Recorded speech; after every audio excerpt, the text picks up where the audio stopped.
I'm going to run through a quick gouache demo. This one's out of my sketchbook, and I transferred it and just gave it enough extra stuff to make it a little more interesting. And I'm just going to flood it with some basically clear water. It's got a little bit of my flesh tone in it, but that's all right. I like to work wet into wet when I first start these. It helps me make little modulations and shifts in temperature and things like that really kind of organically.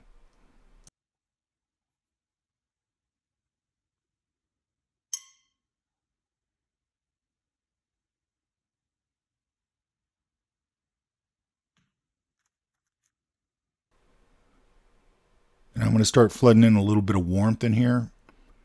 And eventually I'm going to darken up the top part of his head, his eye socket and all that. Take advantage of that bill, that baseball hat bill. So it'll kind of shade the whole top of his head and give me a little bit of a nice dark value there. I always have a paper towel in my left hand so I can lift things out if I don't like them while they're still wet. And you can see I'm putting down transparent washes, and I'm going to build it up to opaque, which is a pretty standard fat over lean technique. And because gouache has more opacity than standard watercolor, it'll start to look opaque even though it's still really transparent, which is kind of a nice thing. It sort of moves your painting forward pretty quick, and you can still see the drawing underneath it. So while I've still got this wet, I'll warm up the nose, I'll warm up the cheeks. I usually just do all the warm areas when I first lay it in. I'll do the cooler areas after it dries. And what you'll see as I move forward here, I'm really trying to just let the paint do most of the work. Let the washes sort of work, and then I can come over that with my opacity, and I'm just sort of dancing over all the stuff that I've set up with the washes.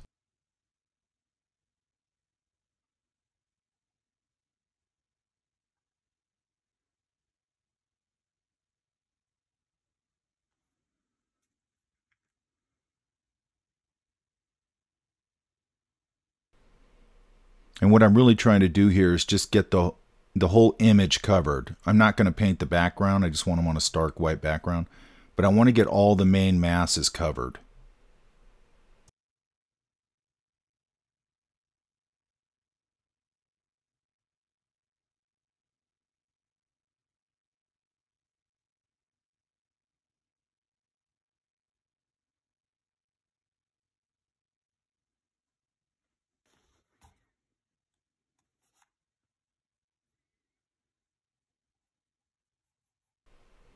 And I'm not looking at a lot of reference for this. I have 2 or 3 images, basically one that I'm using when I want some extra shapes or some ideas for temperature, things like that. I'll go look at it. But this is basically just from memory and out of my sketchbook.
I want to get a nice dark pop on that hat. I've got it, you're always building up the values. I usually just sort of sneak up on them. It's usually 2 or 3 passes.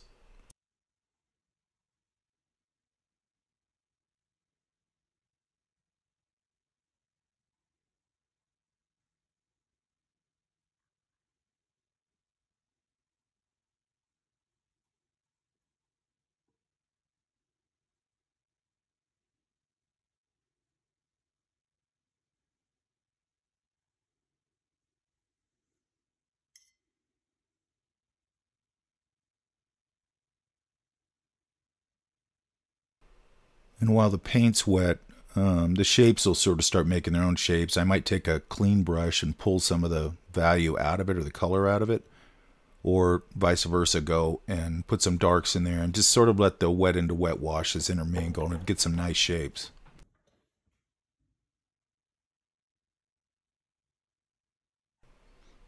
And gouache can be reactivated, so when you're putting a fatter layer over a layer underneath and it's dry, you just want to throw it down in one pass over the dry paint, and that way it doesn't reactivate it, because if you keep reactivating what's underneath it, you're just going to end up with a muddy mess.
I'm always coming back in and looking, if I can warm up the nose a little bit, the ears a little bit. And you can actually push that pretty far, especially in something like this where it's very stylized.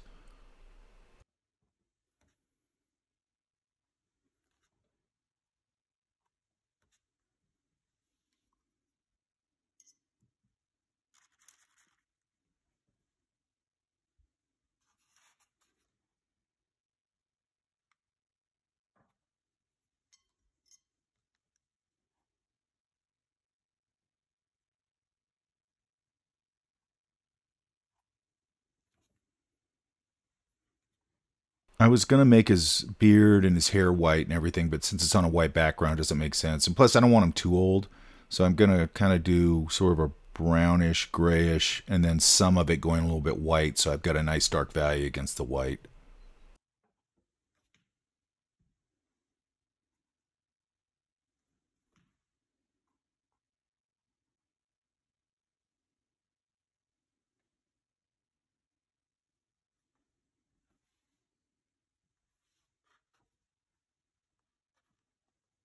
Also, I'm really working in a more painterly way here. I don't want to get too fussy too fast.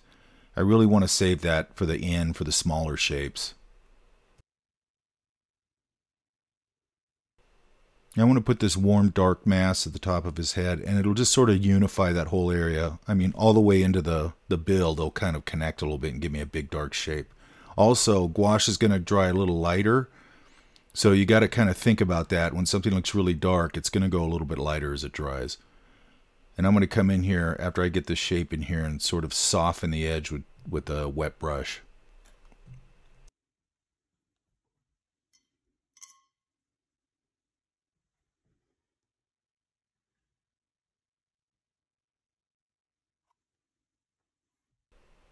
And I just did a wet into wet wash, just like everything else for the beard, just to sort of establish it. And while it's wet, I went a little darker on the area away from the light, which is upper left.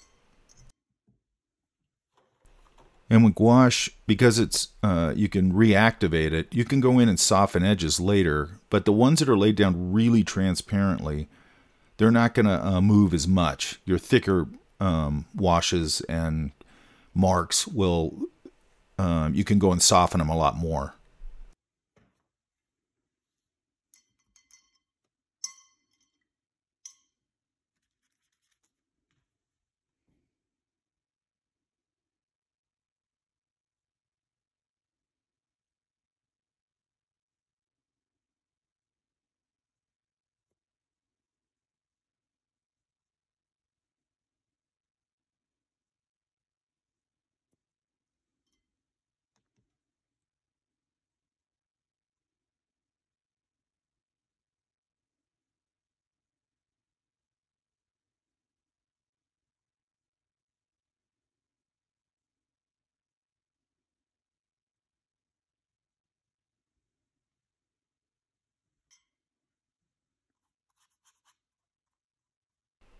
And now I'm just going to mass in his whole shirt so I've got that pretty much everything covered.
And I want to get some warmth inside of the ear. Also, the nostril, I'll use a warmer tone inside the ear, places like that.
Also with like the eye, I'm actually working around the eye. There's a lot of shapes around the eye that sort of build the socket around it so it sits in there nice.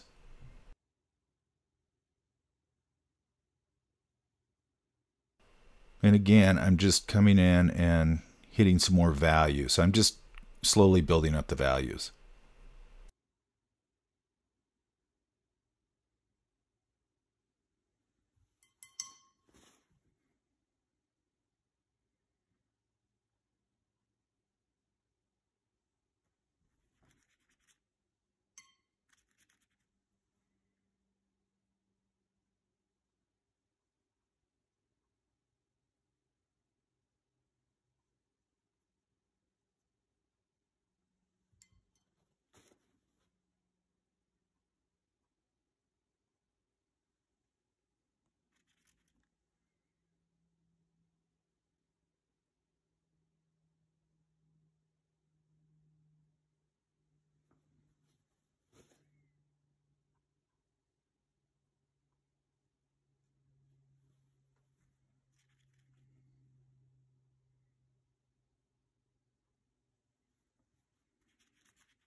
Okay, so we're about 18 minutes in, and you can see it's still transparent. Okay, it's a little bit opaque, but you can still see the drawing through there.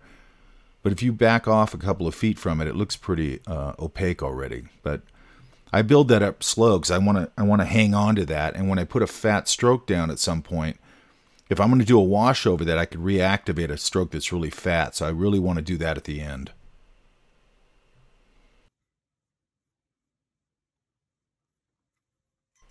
I want to go in now and start darkening up the shirt. And what I'm going to start doing is just building the underlying forms of his shirt because I'm going to put a pattern over it. But you kind of want to do that beforehand. You don't want to go in and do all these little tiny shapes. They can disconnect. So if I put a big mass in, I start thinking about where the folds are and the light's hitting. It's going to be sitting underneath there, and it'll just look really organic and natural. And that's one of the advantages of having an opaque paint is you can just go right over all that information. And it'll all sit behind it.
And this is the same idea as what I was saying about the eye socket. I'm building the shapes around the arm and around the different underlying forms under his shirt.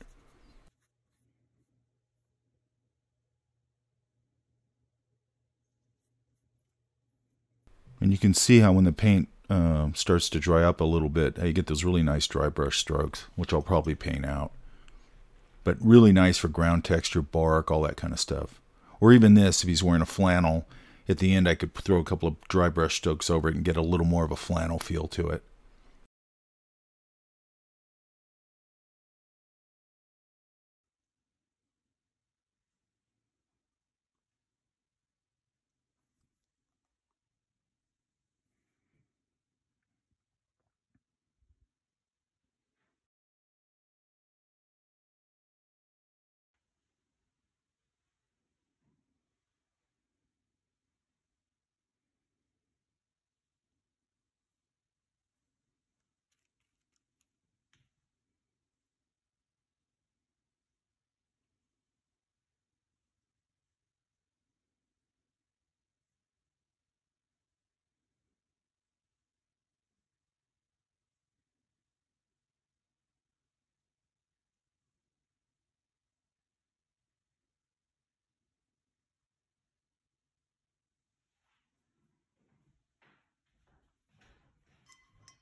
I'm going over it with a little more, I put a little bit of orange into my red mix, so on the front end, it's going to go a little more orange, and these are all dry brush strokes.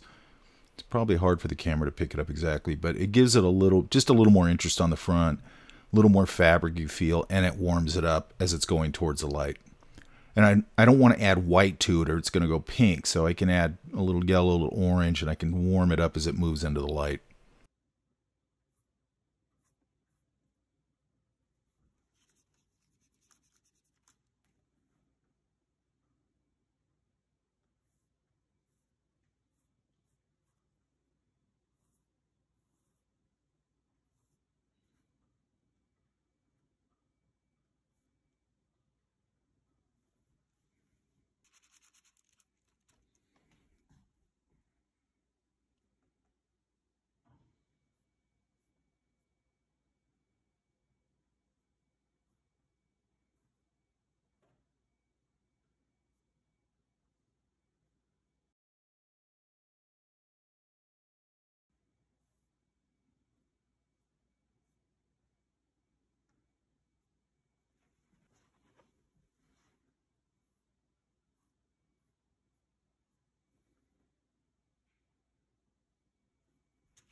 Okay, so I just took a fat brush and semi-opaque paint, and I'm just knocking in these the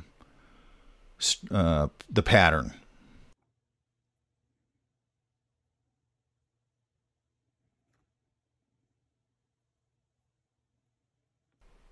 I pulled a shirt of mine out just to take a picture of me sideways so I could just kind of quickly get an idea of how the pattern worked. But I also noticed there was all these blue hits. You can see it. It's partly the sky outside is hitting it. So I kind of added that in there. And I'm testing everything out on a piece of test paper if I'm unsure of the mix.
Now I'm just going where the squares overlap, and I'll darken up the ones as they overlap.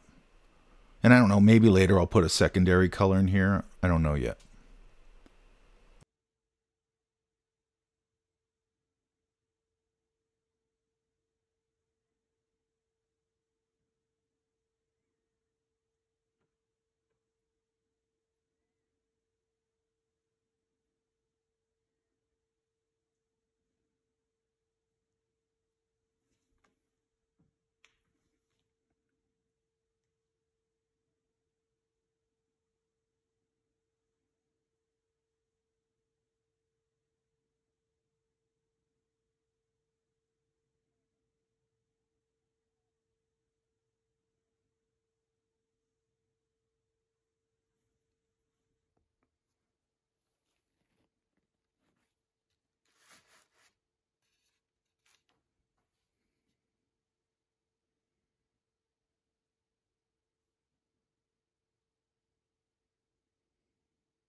And moving these shapes around in the hair, the beard, all that, or really on anything, I'm trying to set up a nice underlying jumble of shapes so as I build up the more opaque passages and also hit a few individual hairs, it'll look like much more than it is.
Now I'm dragging this little bit of a blue wash to cool off his, sort of his 5 o'clock shadow on his cheek.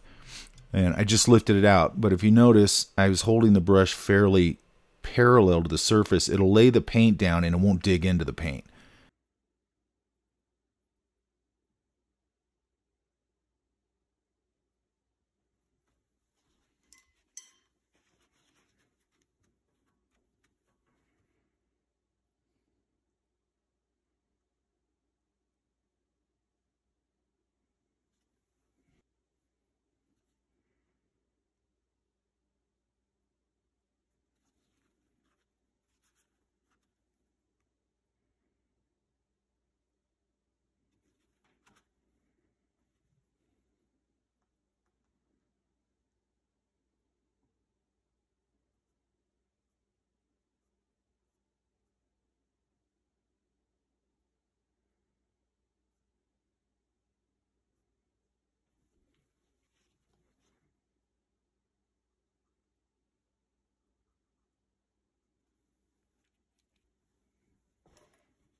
And now I'm starting to go in with some pretty fat paint. It's a level up. You can see it right there, that it's a little thicker. And if you notice, I'm not overdoing it. I'm not going to individual hairs or any of that stuff yet. I just want to get some nice organic masked hair shapes. And this paint now is pretty, kind of a heavy cream consistency. It's a little on the dry side right now because I want to drag a little bit of that dry brush for the hair to mix up the shapes a little bit. And you can see it's starting to give his hair just a little bit of texture and interest.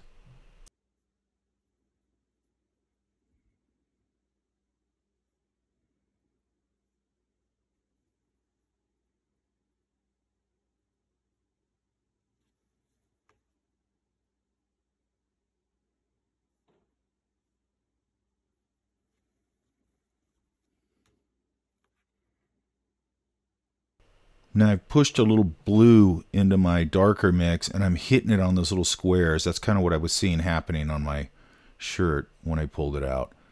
So anywhere I can kind of pop some color in there and move things around and make it a little more interesting, I'm gonna go for those. A lot of them are really subtle, but it makes a difference.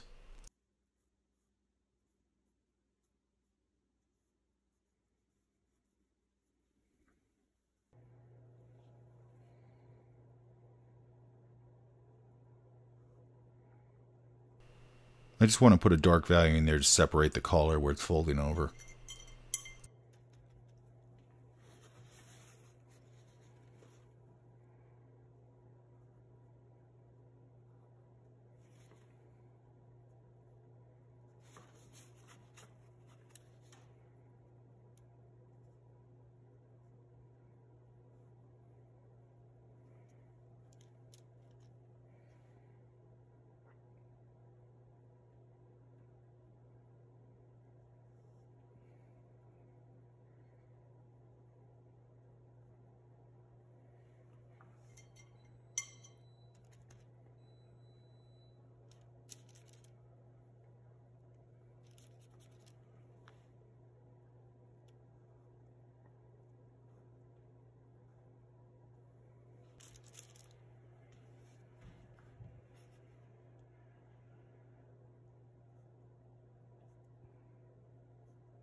And I want to put a shadow value to kind of in that ear, so it's not just blending into his jawline.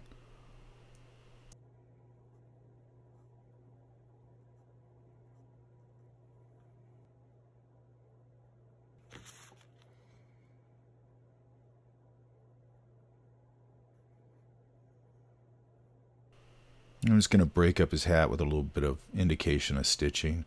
I'd probably put a logo on the front of it if I thought of something interesting.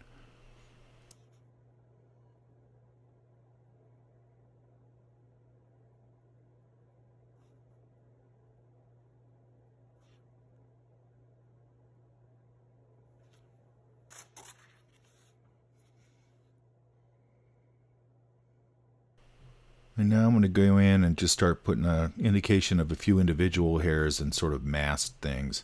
And a lot of times I take this and I push the brush forward and let it splay out and just make a lot of random marks, and then I go in and sort of highlight things.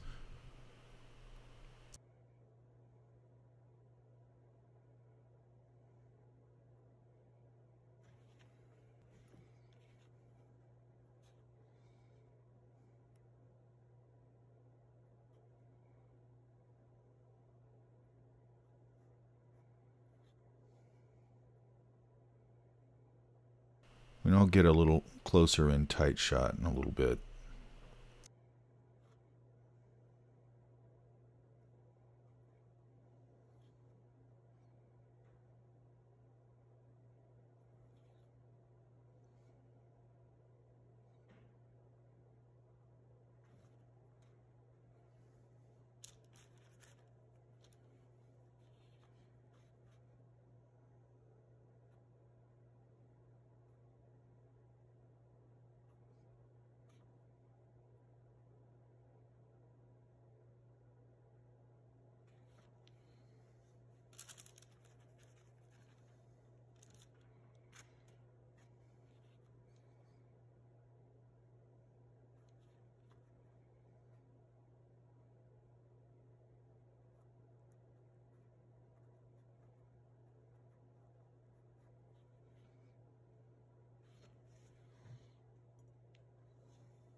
And I'm going to pull a few strands over his ear to break that up. And I'll also pull some strands away from the silhouette on his beard and his hair, just to sort of break up the edges and give you a few individual hairs. I don't want to put them everywhere, but if you mass them in correctly, then you just dance a few over, it looks like there's a lot more information than there is.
And now I'm starting to dance more opacity around, highlights on the nose and things like that.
And I'm just going to put a really slight highlight in the eye. I don't want it to pop out too much. And you got to be careful with specularities. People have a tendency to go crazy with it, and it doesn't look right. They'll put specularity like on this shirt, and this shirt's it's a matte surface. It's going to absorb a lot of light. It's not going to have specularity.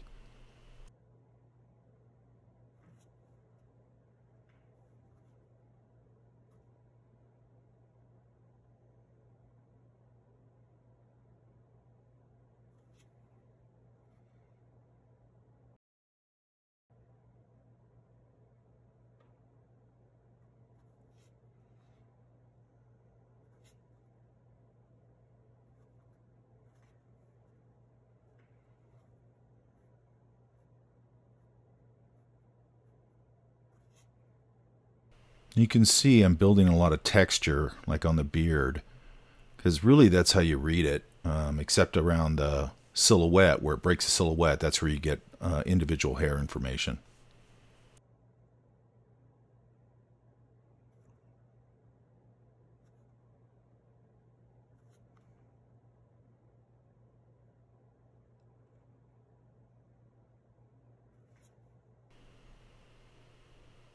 So you can see I'm building up all this texture in here, and I'll go over and a lot of the hair, if you notice, is sort of dry brushy. It's not all individual hairs,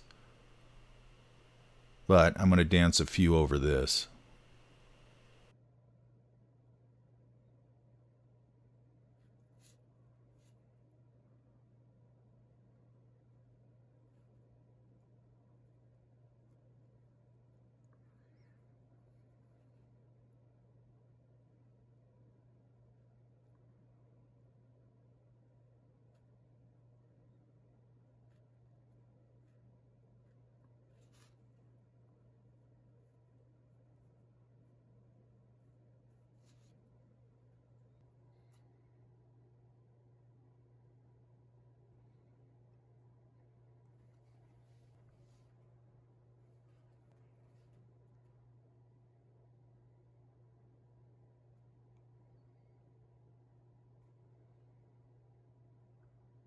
I noticed on my shirt as it went towards the light, it would get a little more orangey. So I'm going to pop a few of these.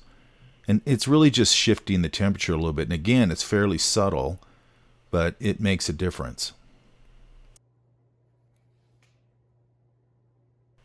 And now I've actually lightened up the value with just a little bit of white. I don't want to get too crazy with it. And you can see it pops right there pretty nice. And just moving your color around, moving your temperature around, moving your values around helps. Okay, I think that's enough for this one. I'm just going to cut it out, and we'll go over this some more in class. Anything you guys are having problems with.